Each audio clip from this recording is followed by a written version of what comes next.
안녕하세요. 오늘도 시청해주셔서 감사드리고요. 바로 사연 읽어보겠습니다. 2021년 어버이날 시어머니를 지극히 간병한 며느리가 효부상을 받았습니다. 또한 이 여인은 지역 어르신들도 돌보았습니다. 세상은 아직 따뜻하기에 사연을 올려봅니다. 벌써 하얀 벚꽃이 휘날리고 향긋한 쑥향이 올라오는 4월이 되었네요.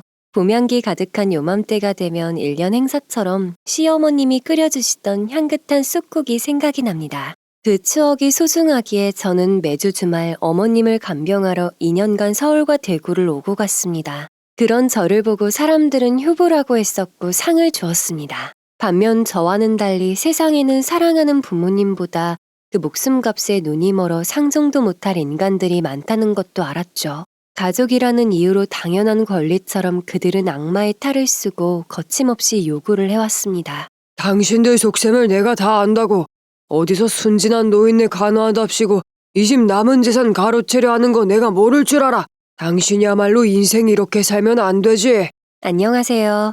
오늘 하루도 가슴 따뜻한 이야기로 살아가고 있는 40대 후반의 여성입니다. 저의 인생의 많은 부분을 차지하셨던 시어머님과의 사연을 적어보면서 다시 한번 그리운 어머님의 얼굴을 떠올려 봅니다. 저는 어린 시절 아버지를 일찍 여의고 홀어머니 손에서 자랐습니다. 혼자 힘으로 저를 키우셨던 친정 엄마는 힘든 상황에서도 항상 부지런하고 밝은 웃음을 잃지 않으셨습니다. 동네 어려우신 할머니들을 보면 일찍 돌아가신 외할머니가 생각이 나신다며 그냥 지나치지를 못하셨어요. 홀로 계신 할머니를 보면 일찍 돌아가신 외할머니가 생각나기도 하고 또 작은 거나마 나누어드리고 오면 엄마 마음이 부자가 된 것 같다고 하셨어요. 엄마의 부자가 된 것 같다는 말, 마음이 부자란 말이셨겠지요. 그러시면서 이렇게 어려운 분들에게 도움을 드리면 그 따스한 손길이 돌고 돌아 결국은 우리에게도 돌아올 거라고 하셨답니다. 이런 따스한 성품의 엄마도 불의를 보면 도저히 못 참는 성격이셔서 형님 내외의 못된 횡포와 시누이의 욕심 앞에서는 두 팔 걷어붙이고 두 눈에 힘주고 혼내셨던 분이세요. 원래 선한 사람이 정말로 화가 나면 더 무서운 법이라는 거 다들 아시죠? 저도 엄마의 영향을 많이 받고 자란 환경 때문에 대학에서 사회복지학을 전공하고 졸업했습니다. 저의 도움을 필요로 하는 사람들을 돕고 저 또한 그들로 인해 보람을 느끼며 살기를 원했어요.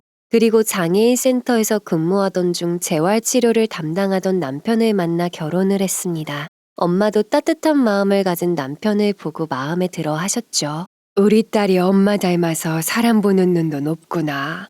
어디서 이런 사위를 데려왔니? 하시면서 하는 행동을 보니 마음이 깊고 따스한 사람이라며 아들처럼 예뻐해 주셨습니다. 물론 남편이 저를 대하는 말과 행동에서 진심으로 사려 깊고 배려가 있음을 보시고 그리 판단하신 거겠죠. 그런 사위가 하나밖에 없는 딸과 손주를 두고 먼저 세상을 떠났을 땐 너무 슬퍼하셨습니다. 본인도 남편을 먼저 앞세운 팔자인데 저도 엄마의 박복한 팔자를 닮은 듯하여 얼마나 미안해 하시며 안쓰러워 하셨는지 모릅니다. 남편은 위로 결혼한 형님과 시누이가 계셨는데 형님 내외는 고등학교 교사였고 시누이도 대기업에 다니는 심일부를 만나 제법 잘 살았습니다. 시부모님은 대구에서 야채 장사를 하셨죠. 비록 지방의 야채 장사였지만 상가주택이 시부모님의 상가였고 야채 장사가 꽤 이윤이 많이 남는 장사라고 하더라고요. 비록 지방 도시였지만 낡은 상가도 있고 모아두신 재산도 좀 있으셨어요. 특히 아버님은 교사인 형님 내외를 자랑스러워 하셨죠. 중학교만 겨우 나오셨던 아버님은 본인의 대리만족이었던 형님 내외에게 지원을 아끼지 않으셨습니다. 그런 반면 전문대학 물리치료학과를 나와 장애인 센터에서 일하는 남편의 직업은 대수롭지 않게 생각하셨어요. 당연히 형님과 저도 차별을 하셨죠. 하지만 어머님은 따뜻한 분이셨어요. 무뚝뚝하고 냉정한 형님보다는 다정한 성격의 저를 예뻐해 주셨습니다. 자, 이거 우리 큰애가 좋아하는 거지. 많이 먹어라. 교육자라는 게 스트레스가 많은 자리 아니냐. 작은 애야, 갈비도 좀 더 내와 봐라. 네, 아버님, 저희 많이 먹고 있어요. 동서, 여기 굴비도 좀 가져다 줘. 명절 아침 다 함께하는 식사 자리에서도 아버님은 형님 내외를 챙기셨어요. 형님만 챙기시는 아버님 때문에도 화가 났고 당연하듯 어머님이나 저에게 이것 가져와라 저것 가져와라 하는 바람에 몹시 불쾌하고 짜증났지만 결혼 초기에다가 어머님도 참고 계시는데 어린 제가 나서는 것이 집안 명절 분위기 망칠까봐 처음에는 많이 참았었네요. 제가 대차게 나가면 아버님은 분명 저에게 한 소리 하셨을 거예요. 그럼 또 어머님과 남편의 입장이 난처하셨을 거고 가족들의 갈등이 시작되었을 겁니다. 그래도 참을만 했던 것이 제가 음식을 더 내오면 남편이 제가 좋아하는 음식들을 밥 위에 슬쩍 올려주는 것도 나름 소소한 행복이었습니다. 세아가 너도 이거 좋아하지? 이것 좀 먹어봐라. 어머님도 형님네에만 챙기는 시아버님 때문에 제가 서운할까 살뜰히 챙겨주셨어요. 게다가 형님 몰래 갈비와 좋아하는 음식을 저에게는 더욱 두둑히 싸주시니 어찌 마음이 안 풀릴 수가 있었겠어요. 형님은 처음 시집 오셨을 때부터 명절이건 제사이건 손에 물 묻히신 적이 없다고 하시네요. 제가 결혼을 해서 첫 명절에 내려갔는데 어머님 혼자 그 많은 음식을 혼자 준비하고 계시길래 깜짝 놀랐었습니다. 아버님의 예쁨을 독차지했던 형님은 시집 와서도 며느리가 아닌 딸보다 더한 공주 대접을 받고 있었으니까요. 항상 시선을 내려보며 아랫사람을 대하는 듯한 형님 내외는 교육자 자질이 없는 인간들이었습니다. 하지만 어머님은 아버님과 부딪히시면서도 남들에게 도움을 주는 직업을 가진 저희 부부를 자랑스럽다고 말씀해 주셨어요. 언젠가 어머님께 제 어디가 예뻐 보이셨냐고 물어본 적이 있는데 제가 처음 인사를 왔을 때 쑥국을 끓여주셨는데 그걸 향이 너무 좋다며 맛있게 먹는 수수한 모습을 봤을 때부터라고 하셨어요. 어머, 이거 어머니가 직접 뜯어오신 거예요? 향이 너무 좋아요. 맛도 너무 부드럽고 들깨가루를 넣어서 그런지 너무 고소해요. 그때 저는 향긋한 쑥국에서 왠지 모를 어머님의 향기를 느꼈습니다. 이제 나이 들어 생각해보니 쑥은 들판에서 잡초처럼 잘 자라나죠. 추위와 온갖 비바람을 견디고 봄을 알리듯 파릇하게 돋아납니다. 마치 친정엄마와 어머님의 인생처럼요. 마음고생 많은 우리 여자의 인생, 어머니들의 인생과도 닮은 점이 많다는 생각이 들었거든요. 하지만 예민한 형님 내외는 향이 강하다며 쑥국을 좋아하지 않았어요. 어느 봄날에 시댁 행사가 있어 다 함께 식사를 하는데 어머님이 쑥국과 쑥떡을 상에 내놓으셨는데 아주버님은 향이 강하다며 거부를 하더군요. 엄마, 저는 이거 향이 강해서 별로예요. 다른 국 없어요? 제가 이거 싫어하는 거 아시면서 그러세요. 맞아요. 저희는 예민해서 향이 강한 음식 안 받더라고요. 다음부터는 하지 마세요. 떡도 이런 흔한 시골떡 말고 요즘 고급떡 많이 나오잖아요. 이에 형님 해바라기시던 아버님이 큰 소리로 어머님을 나무란 것은 말할 것도 없고요. 불이 나게 떡집에 전화해서 영양가 많은 찰떡을 맞추어서 형님 내외 올라갈 때 바리바리 싸주셨었죠.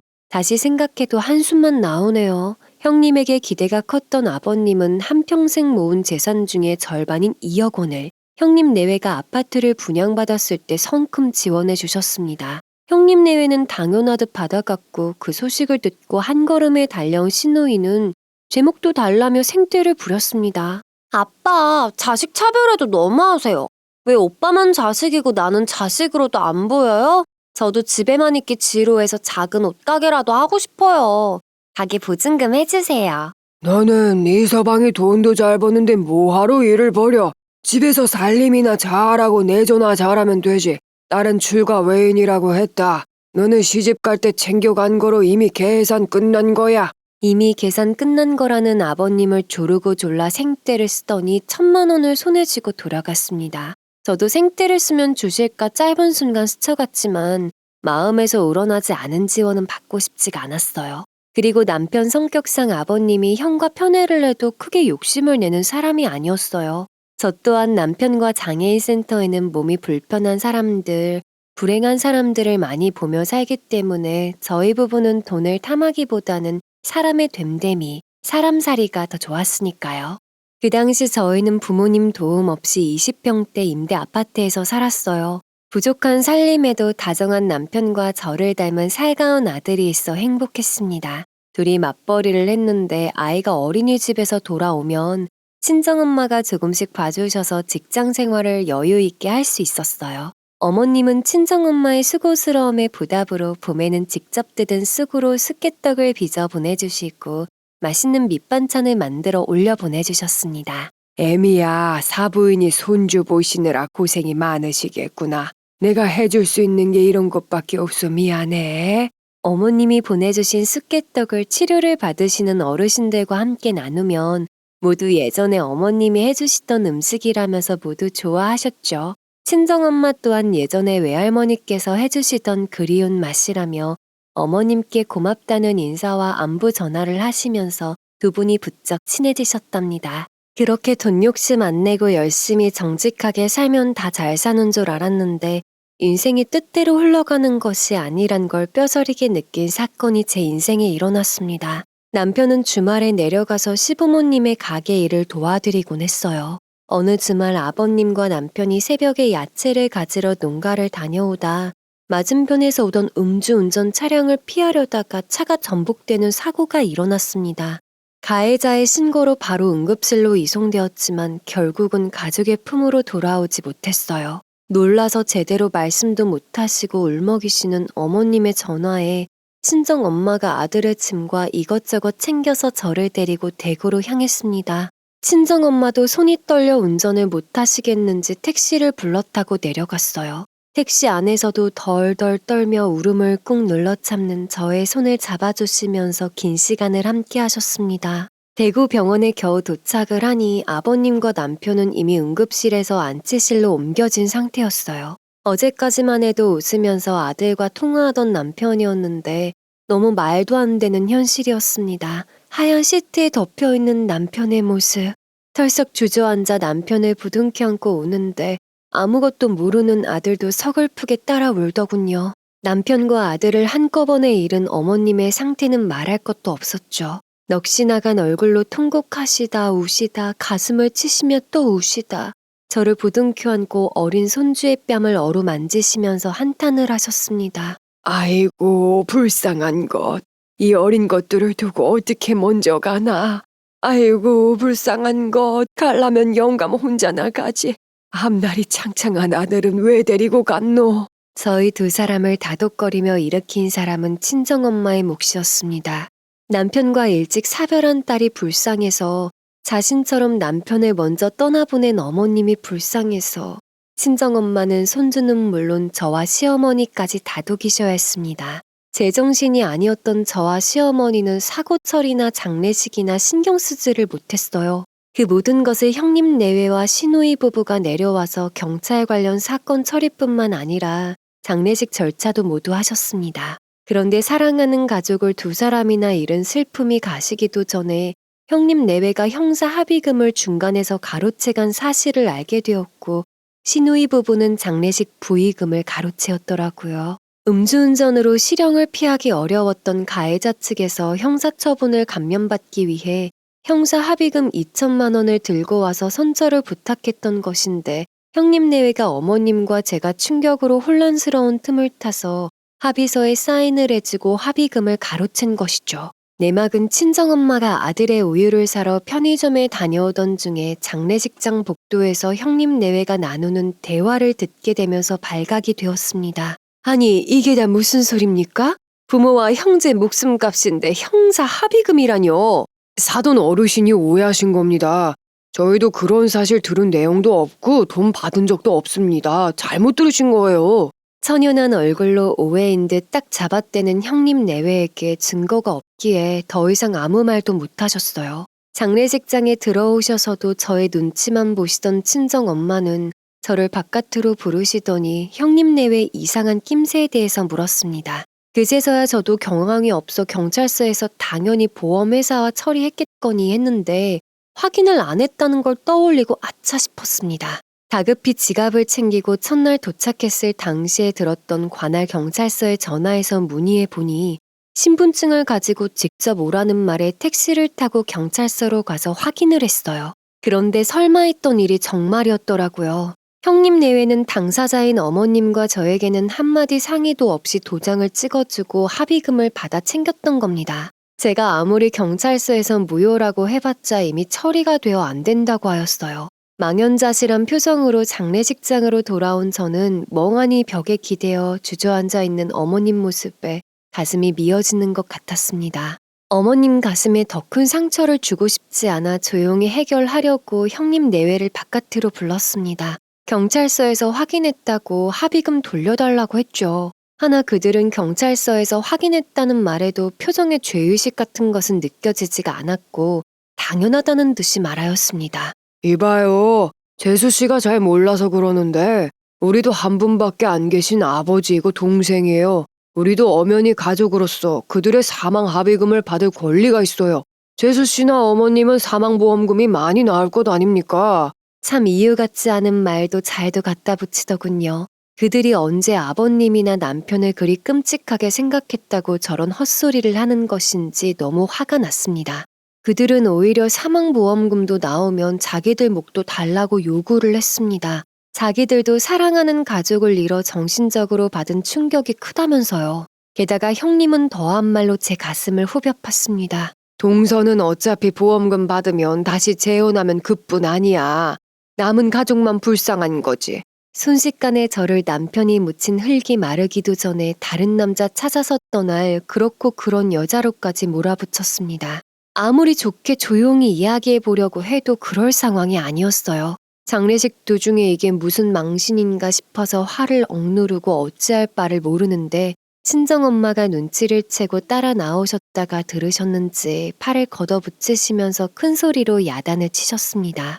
뭐요? 보험금을 달라고요? 지금 저렇게 쓰러져 계신 어머님과 어린 자식 딸린 우리 딸은 불쌍하지도 않아요? 당연히 그들의 몫이고 앞으로를 걱정해 주어야지. 해도 너무하네요. 순식간에 큰 소리가 오가고 아주버니가 제 3자는 빠지라면서 친정엄마를 밀치는 모습에 제 눈이 확 돌아버렸습니다. 아주버니의 팔을 밀치면서 어디다가 손을 대냐면서 험한 소리를 퍼부으며 어깃장을 놨죠. 처음 보는 저의 이성을 잃은 모습에 잠시 당황하는 모습을 보이던 그들은 좋게 지나가면 될 일을 크게 만든다며 오히려 저희를 돈에 눈이 먼 사람으로 치부해버렸습니다. 주위에서는 고인의 명복을 빌어주러 왔던 지인분들이 무슨 일인가 모두 수군대고 있었고 어머님도 큰 소리에 나오셨다가 모든 내막을 알게 되어 표정이 무섭게 굳어지셨어요. 그러더니 재빨리 친정엄마에게 다가와서 정중히 말리셨습니다. 사부인 죄송합니다. 우리 일단 장례식부터 치르고 봅시다. 아가, 우리 저 두 사람부터 마지막을 잘 보내줘야 하지 않겠니? 이해해, 다오. 끝나고 나서 이야기하자꾸나. 어머님의 간절한 부름에 눈빛에 그 순간을 참고 넘어갈 수밖에 없었습니다. 친정 엄마도 어머님의 부탁에 도저히 더 따지실 수가 없으셨죠. 그렇게 모든 것을 억누른 채 장례식을 마쳤습니다. 그런데 기가 막힌 일이 또 일어났습니다. 바로 장례식 부의금을 시누이가 500만 원씩이나 빼돌린 것이었어요. 시누이 부부가 부의금을 지키고 있었는데 장부에도 기록하지 않고 일부를 빼돌리고 장례식 비용에서도 영수증 금액과 맞추어 보니 일부를 빼돌렸더라고요. 아마 어머니나 제가 정신이 없어서 모를 것이라고 생각했나 봅니다. 한 핏줄인 자식이 형제자매가 아픔을 함께하는 가족이 아니라 자신들의 무력에만 눈이 멀어버린 악마들이었습니다. 친정엄마는 모든 사실을 아시고 말문이 막히셨는지 말도 못하셨더랬죠. 어머님이 형님 내외와 시누이 부부를 앉혀놓고 형사 합의금에 대해 물으셨고 아주버님은 당당하게 아버님의 합의금을 받은 것뿐이라고 했습니다. 자신은 장남으로서 받을 권리가 있다면서요. 시누이도 뻔뻔한 얼굴로 자신들의 지인들이 낸 돈을 가져간 것뿐이라며 모자랐으면 분명히 보태기도 했을 거라면서요. 그들을 보며 어머님은 큰 소리로 호통을 치시지도 그 돈을 내놓으라 하지도 않으셨어요. 정신 나갔니 니들 전부. 애미한테는 그러면 안 되지. 돌려주고 사과도 하거라. 물론 그들은 당연히 자기들 몫을 가져갔다고 했습니다. 게다가 아버님과 남편의 사망보험금이 나오면 자기들 몫도 받아야 한다고까지 당당히 말하더군요. 뚫린 입이라고 거침없이 내뱉는 그들에게 어머님은 조용히 말씀하셨습니다. 당장 돌려줘. 그네는 이미 아버지가 많이 챙겨주었으니 더 이상 네 몫은 없어. 나도 너에게 기대를 안 하마. 하시면서 사망보험금은 제가 어린 아들을 데리고 혼자 살아가는데 필요한 돈이라며 절대로 안 된다고 하셨어요. 이 사건으로 인해 크게 실망하신 어머님은 형님 내외와 시누이 부부에게 부모 자식 간의 연을 끊는다고 해도 할 수 없다며 내치셨습니다. 저한테는 한없이 자상하고 부드러운 어머님이셨는데 처음으로 매서운 어머님의 모습을 보았습니다. 그리고 저와 친정엄마에게 정말 면목이 없다고 하시면서 아버님의 사망보험금까지 저에게 주신다고 하셨습니다. 아이를 여자이므로 혼자 키우는데 힘들 일도 많고 큰돈 들어갈 일도 많다면서요. 그렇게 말씀하시는 어머님의 얼굴이 너무 쓸쓸해 보여서 제 처지도 있고 두 손을 잡고 하염없이 울었네요. 친정엄마도 이미 겪어본 사람으로서 그 아픔을 이해할 수 있다며 어머님을 위로하셨죠. 장례식을 치르고 며칠간 정리하면서 보내는 동안 친정엄마와 어머님은 전에도 자주 연락은 하셨지만 더욱 가까워지셨습니다. 더군다나 형님 내외나 시누이 부부가 하는 행태를 보신지라 어머님 곁에 아무도 없는 것이 마음에 걸린다고 걱정을 하셨어요. 하지만 괜찮다고 하는 어머님의 성화에 하는 수 없이 어머님을 놔두고 친정엄마와 서울로 돌아왔습니다. 저는 집안의 가장으로 홀로 서기를 시작했고 친정엄마는 여전히 어린 아들을 봐주시면서 지내셨어요. 그 와중에도 틈틈이 어머님과 안부 전화를 주고받으셨죠. 저도 혼자 계신 어머님이 걱정이 되어 주말이면 손주 보고 싶지 않으시냐면서 핑계를 대고 내려가 배웠습니다. 가끔 친정엄마도 시골 바람이 좋다며 따라 나서셨죠. 아마도 어머님과 시골 들녘에 나는 자연 나물이나 밭에서 직접 기른 채소로 해먹는 음식에 재미가 들리신 듯 했습니다. 물론 어머님과 친구처럼 말이 잘 통하여 웃음꽃이 피는 것도 한몫했죠. 그러던 어느 주말 어머님이 봉투를 밀어주셨습니다. 이게 뭐예요, 어머님? 설마 저 이제 오지 말라고 주시는 거예요? 네 시아버지 보험금 나왔어. 이렇게 큰 돈 난 필요 없구나. 우리 손주 키우는데 네 힘으로는 벅찰게야. 받아두었다가 필요할 때마다 써. 넓은 집으로 옮기는 것도 괜찮겠구나. 아이도 자꾸 커가는데 사부인도 왔다 갔다 하시면서 좁아서 불편하시지 않니? 저도 남편 보험금 받은 것 있다고 해도 어머님은 막무가내셨습니다. 모두 받아서 집도 좀 넉넉한 곳으로 옮기라고 하셨죠. 자꾸 밀어주시면서 친정엄마에게도 당부 말씀을 하시더군요. 사부인, 애미가 아직 젊어요. 좀 시간이 지나고 좋은 사람이 있다 싶으면 새 출발시키세요. 제 마음도 불편하고 볼 때마다 안쓰러워요. 그 바람에 세 사람은 또 한바탕 울음바다가 되었습니다. 어머님의 간절한 바람에 친정엄마도 일단 받으라고 하시길래 받아들고 올라오긴 했어요. 어찌나 마음이 불편하고 씁쓸해하시던 어머님 얼굴이 생각이 나던죠. 그런데 어떻게 알았는지 형님과 시누이에게 전화가 왔습니다. 어머님에게 연락을 해서 보험금 받으신 거 알고 있다. 각자 몫을 달라고 했답니다. 그런데 그 돈 이미 다른 곳에 썼으니 넘볼 생각하지도 말라고 하셨다죠. 그들은 그 돈이 분명 저에게 주셨을 거라 확신을 하고 다짜고짜 전화해서 당당히 달라고 요구를 해왔습니다. 그러면서 저를 아버님의 보험금까지 노린 철두철미한 무서운 사람으로 치부해 버렸죠. 참 간사하지요. 돈 이야기가 아니면 저에게 안부 전화 한 통 없던 그들이 뻔질나게 전화를 해대니 말입니다. 더 이상 입도 아프고 듣는 귀도 썩을 것 같아 나중에는 아예 수신 차단을 해버렸습니다. 그러던 어느 날 퇴근해서 집에 왔더니 형님과 시누이가 찾아와서 친정엄마와 실랑이를 벌이고 있지 뭡니까. 이때는 정말 참을 수가 없었던지라 그들을 온몸으로 밀치면서 소리쳤습니다. 정말 보자 하니까 이젠 인간 같지도 않네요. 내가 그렇게 우습게 보여요? 경찰 부르기 전에 썩 꺼져요. 이 돈에 환장한 인간들아. 그들은 삿대질까지 해가면서 집 안으로 들어서려 했지만 친정엄마가 물바가지를 가지고 나와 뿌리시는 바람에 홀딱 젖어 소리를 질러대었습니다. 그러거나 말거나 다시 한번 찾아오면 정말로 경찰서에 신고한다고 더한 짓도 할 수 있다고 겁박을 하며 문을 닫아버렸어요. 친정엄마도 정말 질렸다는 표정이셨죠. 아니, 같은 뱃속에서 나왔는데 김서방이랑 어쩌면 저리 다를 수가 있니? 정말 상종 못할 사람들이구나. 사부인 생각하면 참아야지 하면서도 애구구. 다행히 그들은 험하게 물벼락을 맞은 후에는 찾아오는 일은 없었어요. 대신 핸드폰 문자에 온갖 살벌한 악담은 다 갖다 붙여서 보내왔죠. 그들의 악행을 무시한 채 저는 다시 가장으로 열심히 하루하루 살아나갔습니다. 어머님은 다행히 기력을 회복하시고 예전처럼 봄나물이나 직접 기른 채소로 김치를 만들어 보내주시기도 하시고 봄이면 여전히 쑥개떡을 만들어 보내주셨어요. 어머님은 상가를 반 쪼개어서 작게나마 야채 장사를 시작하셨습니다. 아무것도 안 하고 지내시기에는 적적하시다면서요. 그리고 남은 야채는 동네 어르신들에게 나누어 드리거나 어려운 이웃들에게 베푸시면서 사셨습니다. 친정 엄마나 어머님이나 참 베풀 줄 아는 두 어머님 품에 있는 저는 참 배울 건 많고 행복한 사람이구나 하는 생각이 들더군요. 남편이 일찍 가버린 건 용서할 수가 없지만 좋은 시어머님을 만들어준 것에는 고마운 마음이 들었죠. 제가 기댈 수 있는 기둥이 하나 더 생겼으니까요. 때때로 힘들면 힘들다는 핑계로 아들을 데리고 어머님을 찾아뵈었습니다.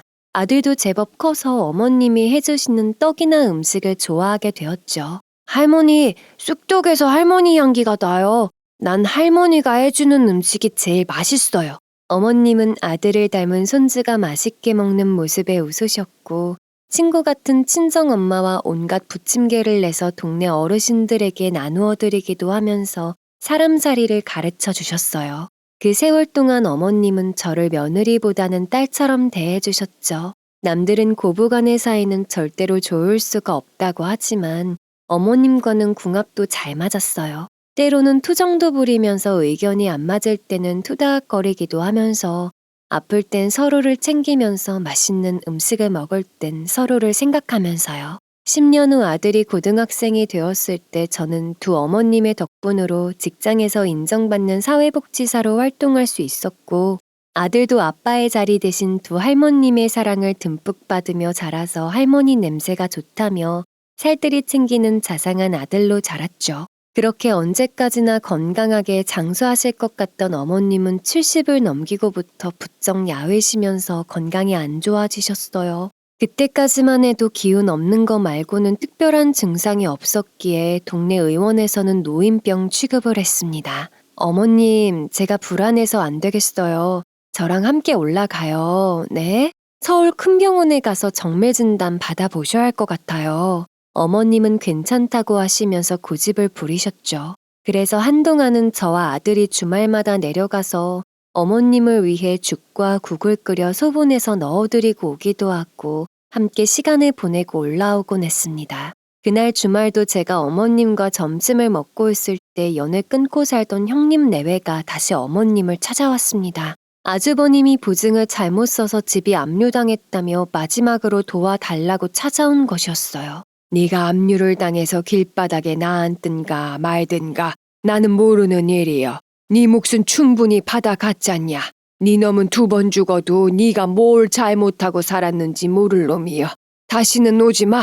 어머님은 있는 힘껏 소리를 지르시며 형님 내외를 쫓아내었습니다. 형님은 친자식은 내치면서 남인 며느리는 끼고 돈다며 저를 째려보면서 어머님을 원망하는 소리를 한바탕 하더니 떠났습니다. 야윈 어머님을 보고서도 걱정은커녕 자신들의 일만 생각하는 이기적인 형님 내외가 정말 미웠어요. 사람의 심리가 이상해서 많이 실망하고 미워할수록 그 크기는 걷잡을 수 없이 팽팽해졌습니다. 결국에는 심보가 못돼서 벌을 받았다는 독한 마음까지 생기더라고요. 시간이 흐를수록 어머님이 자꾸 야위시면서 기력을 찾지 못하시자 친정 엄마까지 동원해서 강제로 모시고 서울의 대학병원에서 검사를 받았습니다. 병명은 직장암이었고 이미 3기로 접어들어 수술을 해야 한다고 했어요. 의사 선생님이 이쯤이면 혈변을 보셨을 텐데 증상이 없었냐고 물으시니 어머님은 원래 치질이 있어 종종 피가 비쳤길래 이상하게 생각하지 않으셨다고 합니다. 이제야 제가 살만하고 웃으면서 지내는 평화로운 날들만 있을 것 같았는데 또다시 겪어야 할 큰 벽을 만난 것 같아 두려워졌습니다. 그날 친정엄마 품에 안겨 하소연하듯 울었네요. 왜 착한 우리 어머님이냐고요. 다른 못된 사람들도 많은데 왜 하필이면... 이제 가족이라고는 아들과 두 어머님밖에 없는데 어머님마저 먼저 가신다면 제가 정말 버티기 힘들 것 같았어요.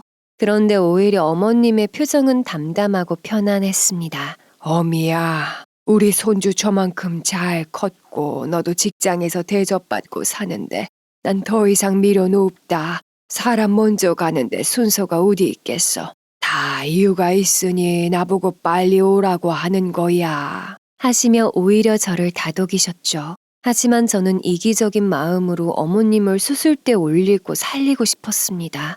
아무리 인연을 끊고 산다고는 하지만 그래도 자식인데 알리고 동의를 얻어야 할 것 같아 시누이에게 연락을 했어요.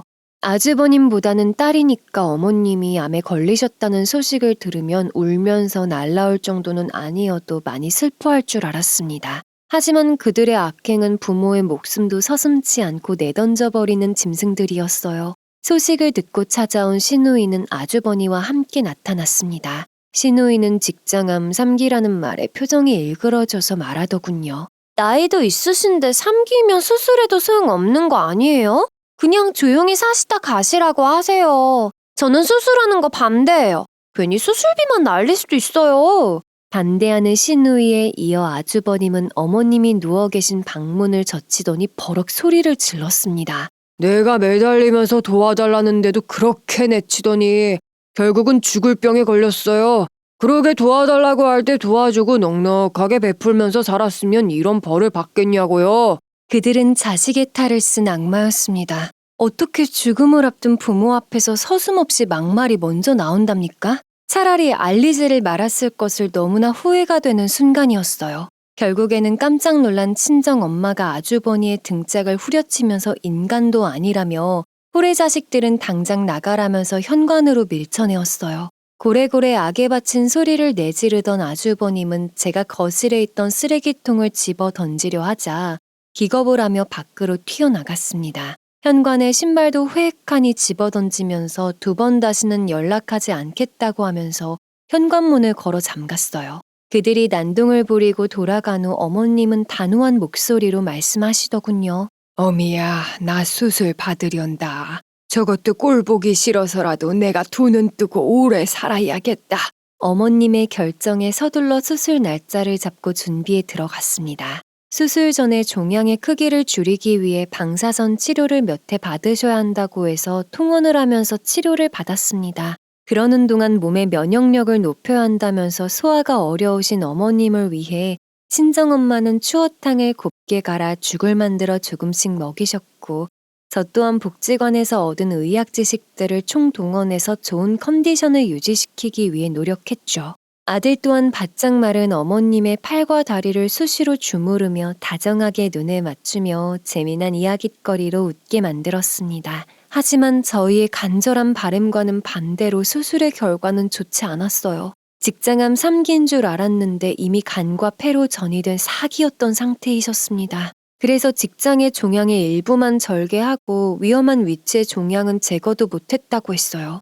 큰 기대는 할 수 없지만 항암 치료가 남아있다는 말에 어머님은 거절하셨습니다. 속절없이 눈물만 흘리는 저에게 어머님은 오히려 편안한 얼굴로 저를 다독거리셨어요. 남은 시간 고향으로 내려가서 정리하면서 살고 싶다고 하셨죠. 의사 선생님은 본격적으로 통증이 시작될 거라고 했습니다. 병원에서 치료받으시다 요양병원을 연결해 줄 수 있다는 말에 어머님은 한사코 갑갑해서 싫다고 하셨어요. 통증이 심해지면 그때 생각해 보시겠다면서요. 애미야, 나 집에 데려다 주렴. 정리할 것도 있고 난 거기가 편해. 어머님을 다시 집으로 모시고 와서 대구에 내려갈 짐을 싸는데 시누이한테서 전화가 걸려왔습니다.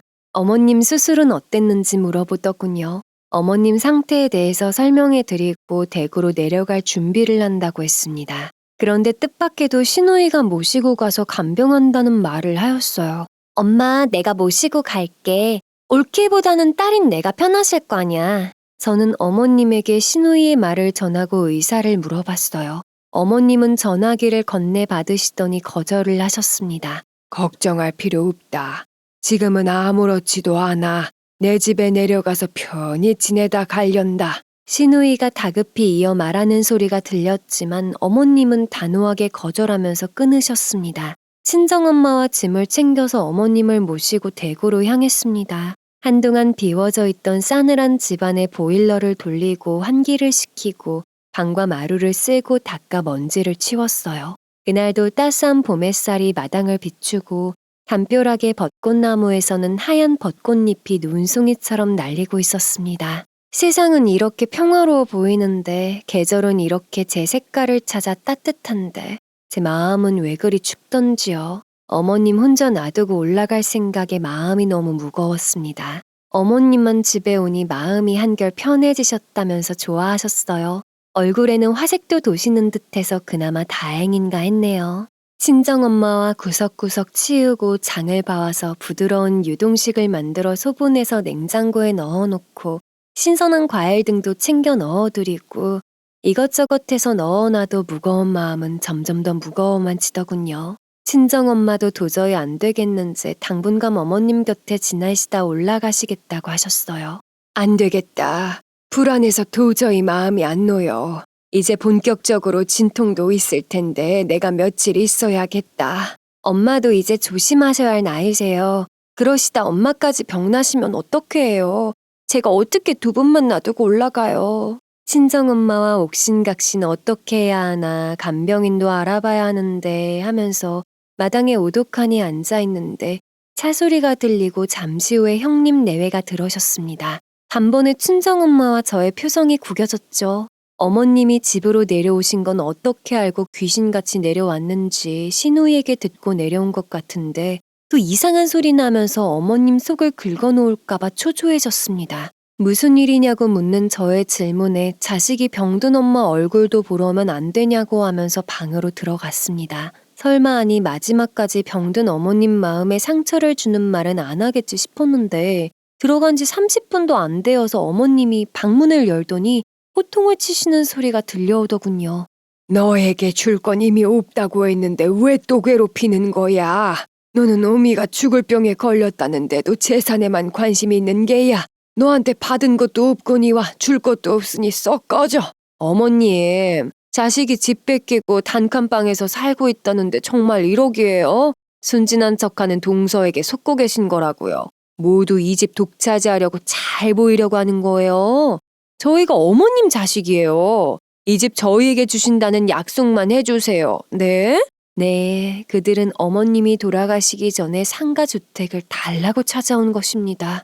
자식이면 어머님 남은 시간을 고통 없이 어떻게 해야 하는지를 의논하고 대책을 세워야 하는데 그런 것에는 손톱만큼의 관심도 없이 오로지 재산, 그 망할 돈 생각뿐이었죠. 자식이라고 하는 그들이 하나같이 틈만 나면 찾아와 호시탐탐 재산만 노리고 있으니 어머님 마음이 시커멓다 못해 타다 남은 숫덩이가 되지 않았을까 하는 걱정이 들었습니다. 기력도 없으신 어머님이 길을 쓰고 쫓아내려는 모습을 보고 친정엄마는 마당에 빗자루를 들고 올라와 아주버니를 향해 후려치기 시작했습니다. 아유, 당장 안 나가요? 이젠 징글징글하네요. 지치지도 않나 정말 끈질기네. 정말 후레자식 되고 싶어서 그래요? 훗날에 후회할 일은 하지를 말자고요. 당신들 속셈을 내가 다 안다고 어디서 순진한 노인에 간호한답시고 얼쩡거리면서 이 집 남은 재산 가로채려 하는 거 내가 모를 줄 알아? 당신이야말로 인생 이렇게 살면 안 되지. 아주버니란 작자는 이젠 막 가자는 건지 친정엄마와 저를 아예 돈을 노리고 붙어있는 인간 쓰레기 취급을 했습니다. 그 말에 저도 눈이 돌아가는 바람에 인간 말종은 당신네들이라면서 뭐 눈에는 뭐만 보인다더니 썩 꺼지라고 했어요.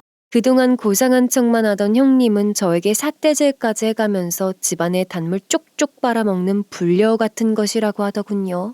어이가 없어 말문이 막힌 제가 한순간 멍해 있는데 방 안에서 어머님의 통곡 소리가 들려왔습니다. 아이고, 내가 천벌을 받아서 죽을 병에 걸린 거지. 저런 자식들을 낳았다고 미역국을 먹고, 아이고. 어머님은 자식을 잘못 키운 죄로 대신 벌 받는 거라며 한탄을 하셨고 다 내 잘못이다. 모든 죄를 내가 안고 가야지 하면서 가슴을 치며 곡소리를 내셨습니다. 내가 전생에 무슨 죄를 지어서 죽을 때도 이런 꼴을 보게 하는지 모르겠다는 한 맺힌 곡소리에 남아있는 양심은 있었는지 아주버니는 이 집은 분명히 자기 몫이라며 못을 박듯 한마디를 더하고는 대문을 나섰습니다. 그들이 가고 난 후 저는 어머님을 진정시켜 드리려고 다독거렸고 친정엄마도 어머님을 부둥켜 안고 함께 우시는 통에 집안에 한서린 울음소리만 가득했답니다. 겨우 진정을 하신 어머님을 죽을 조금 먹여드리고 처방받아온 약을 드신 후에는 지치셨는지 잠이 드셨어요. 저도 친정엄마와 이불을 펴고 지친 몸과 마음을 눕혔네요. 정신없는데 하루가 정말 길게 느껴진 날이었기에 눕자마자 정신을 잃고 잠이 들었습니다. 다음날 회사에 며칠 더 휴가 신청을 하고 간병인을 수소문했습니다. 마침 경력 있고 거리도 가까운 곳에 사는 간병인을 구할 수 있어 다행이었어요. 저는 이틀을 더 있다가 어머님이 다행히 보험을 하나 들어놓으신 것이 있어 접수까지 해놓고 직장 때문에 하는 수 없이 올라왔습니다. 친정엄마는 2주 정도 간병인과 어머님을 함께 간호하다가 어머님의 성화에 못 이기고 올라오셨습니다. 친정엄마까지 올라오시고 간병인만 있는 것이 불안해서 주말이 되어 내려가려 하자 어머님은 시누이가 간병한다고 내려와 있다는 전화를 하셨습니다. 애미야, 둘째가 철이 들었는지 옆에 있겠다고 내려와 있으니 걱정 말어. 일하느라고 힘들 텐데 너도 내 걱정만 하지 말고 주말에는 쉬어야지. 어머님의 시누이가 내려와 있다는 말에 뜻밖이면서도 안심이 되었어요. 아무렴 딸 자식인데 며느리인 저보다는 딸인 시누이가 더 편하시지 않을까 하면서 섭섭한 마음이 반이었네요. 그런데 사람 참 안 변한다는 말이 꼭 맞더라고요. 한 달여 시간도 안 되어서 간병인에게 전화가 왔습니다. 머뭇거리면서 말문을 연 간병인은 기가 막힌 이야기를 전해왔어요. 어머님이 절대로 저에게는 연락하지 말라고 했다면서 운을 떼었습니다. 제가 먼저 번에 접수해놓고 왔던 보험회사에서 연락이 왔었던 모양입니다. 진단비 등 꽤 많은 보험금이 지급되었다는 통지를 받으신 모양이에요. 그런데 간병한답시고 내려와 있던 시누이가 내용을 알고 어머님이 잠든 틈을 타서 통장과 도장을 찾다가 어머님에게 들켰답니다. 시누이는 보험금도 며느리에게 다 줄 거냐고 따지면서 자기 목도 달라고 했다네요.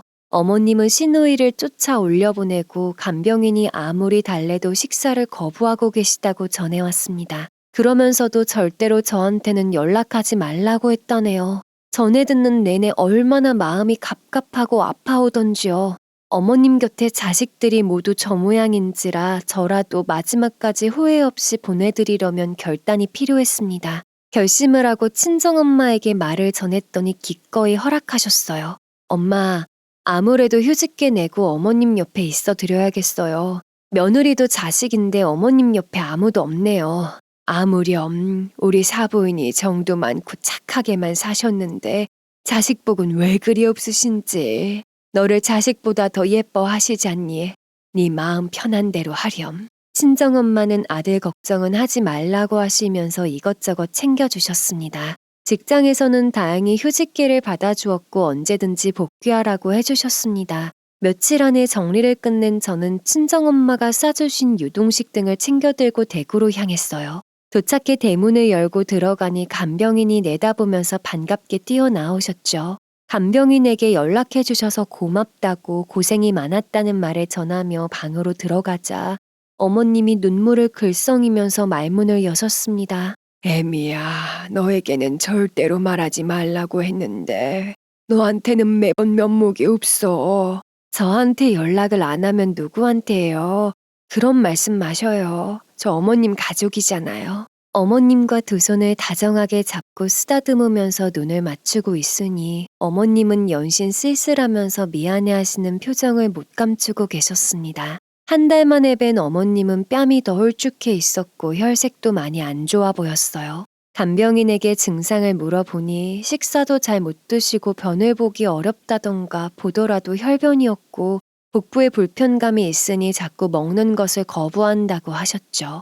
암 환자들에게 스트레스는 치명적이라고 했는데 아주버님에 이어 친후의 충격적인 면을 보신 터라 병세가 더 악화가 된 듯 보였습니다. 심적으로 얼마나 심한 충격을 받았으면 마지막을 거의 자포자기한 상태로 보였어요. 일단 환자로만 대하면 거부감이나 의욕을 상실하실까봐 예전과 다름없는 표정으로 대해야 했습니다. 아침이면 따뜻한 물로 세수를 해드리고 부드러운 죽으로 아침을 해드렸죠. 옆에서 저도 씩씩하게 식사를 함께 하면서 날씨 이야기도 하면서 옛날 기억들도 꺼내가면서 쉼없이 조잘거리기도 하였어요.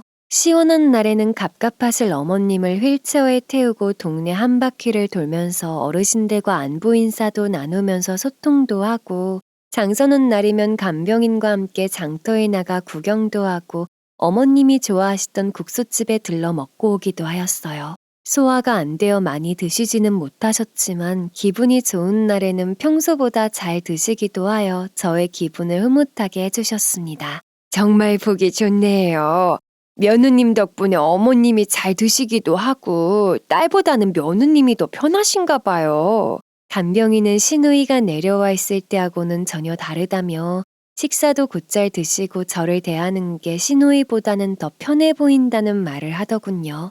그 말에 가슴이 찡하면서도 저의 진심을 알아봐주는 사람도 있구나. 어머님에게 내가 편한 존재여서 다행이라는 생각이 들었어요. 하지만 저의 노력에도 어머님의 병세는 단계별로 진행되어 갔습니다.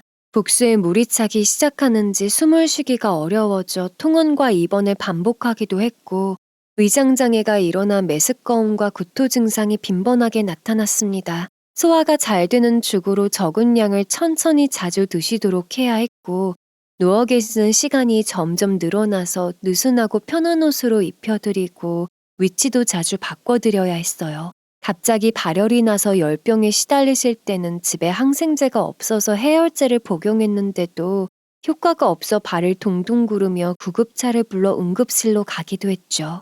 계절은 태평하듯 흘러 가을이 되어 온 동네가 울긋불긋 물들어질 때쯤 어머님은 진통제를 먹는 시간이 점점 짧아지셨습니다. 그러던 어느 날 제 손을 꼭 잡고 말씀하셨습니다. 애미야, 집에 있는 시간은 여기까지인 것 같구나. 이제 요양병원에 들어갈 때가 되었나 보다. 그 말이 꼭 마지막 말인 듯 왜 그리 슬펐는지, 이제 간병인과 제 손에서 할 수 있는 것이 없다는 것을 가슴으로는 알고 있는데 쉽게 대답을 못했었죠. 어느 화창한 날을 잡아 장을 봐와서 이것저것 음식들을 장만하여 동네 어르신들을 초대하였어요. 어머님은 간병인의 도움을 받아 깨끗이 목욕을 시켜드리고 머리도 단정히 만져드린 후에 다 함께 식사하는 자리를 만들었죠. 오랜만에 동네 어르신들과 옛날 이야기도 나누시고 예전에 힘들게 살아온 이야기, 행복했던 추억들을 이야기하시면서 잠시나마 웃음꽃을 피웠습니다.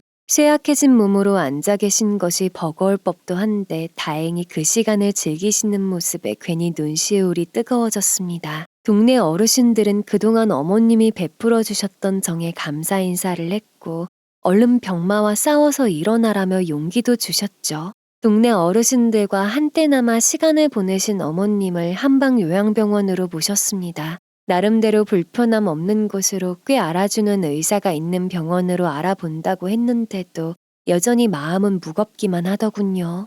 제가 이대로 집으로 돌아가면 어머님이 당장 제 곁을 떠나실까봐 조급한 마음과 낯선 병원에서 어떻게 계실까 불안한 마음에 며칠을 더 요양병원에 머물렀더니 어머님이 저까지 병날까봐 무섭다며 안절부절 못하시는 통에 떨어지지 않는 발길을 옮겨야 했습니다. 어머니, 며칠 있다가 선우랑 함께 올게요.